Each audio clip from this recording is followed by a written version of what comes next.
Hello friends, আজ আমি দেখাবো পেয়ারা মাখা। আজ আমি নিজের গাছের থেকে 8-10খানা পেয়ারা পেড়ে নিয়ে এসেছি। এই যে দেখতে পাচ্ছেন, আমি পেয়ারিগুলো প্রথমে ভালো করে ধুয়ে ছাড়িয়ে নিচ্ছি। তারপরে এই পেয়ারাগুলো ছাড়িয়ে নিয়ে আমি কুচো কুচো করে কেটে নেব। দেখতে থাকুন আমি কিভাবে পেয়ারা মাখা করি। এই পেয়ারা মাখা প্রচণ্ড গরমে এতটাই সুস্বাদু, এত সুন্দর লাগবে, গরমে খেতে খুব খুব ভালো লাগবে। আপনারাও ট্রাই করে দেখবেন। দেখুন আমি কিভাবে তৈরি করছি। প্রথমে পেয়ারাগুলো ধুয়ে নিয়ে তারপরে আমি কুচো কুচো করে কেটে নিয়েছি।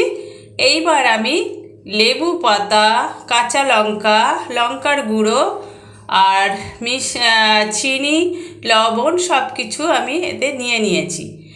এইবার এক এক করে আমি এইগুলো কুচো পেয়ারার ভিতরে দেব। প্রথমে আমি লেবু পাতাগুলো দিয়ে দিলাম, তারপরে নুন দিয়ে দিলাম পরিমাণ মতো, যার যেরকম স্বাদ সেরকম দিয়ে নেবেন। চিনিও দিয়ে দিলাম। এবার ভাজা ধনে আর জিরের গুঁড়ো ছিল সেটাও দিয়ে দিলাম।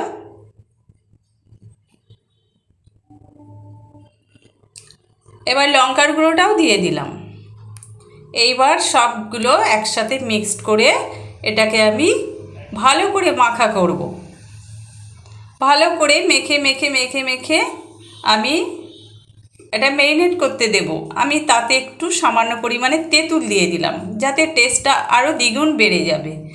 এবং এই সব মেটেরিয়ালগুলো একসাথে ভালো করে মেখে সুন্দর করে নুন, মিষ্টি, লেবু পাতা, লঙ্কা সব একসাথে মিশিয়ে তেঁতুল মেখে আমি 15 থেকে 20 মিনিট ঢাকা দিয়ে রেখে দেব। তারপরে আমরা সবাই একসাথে মিলে এই পেয়ারা মাখা খেতে বসবো। দেখুন আমরা সবাই বাইরে বসে পেয়ারা মাখা খেতে বসেছি। আমরা শাশুড়ি, বৌমা, আরও আমার কাস্টমার ছিল, আমরা সবাই মিলে একসাথে আমরা পেয়ারা মাখা খাচ্ছি। এই হলো আমার পেয়ারা মাখা। প্রচণ্ড গরমে এই ধরনের টক ঝাল মিষ্টি পেয়ারা মাখা সত্যি সুন্দর লাগে। যদি আপনাদের ভালো লেগে থাকে আপনারাও এইভাবে রেসিপিটা করে মাখা করে খেয়ে দেখবেন।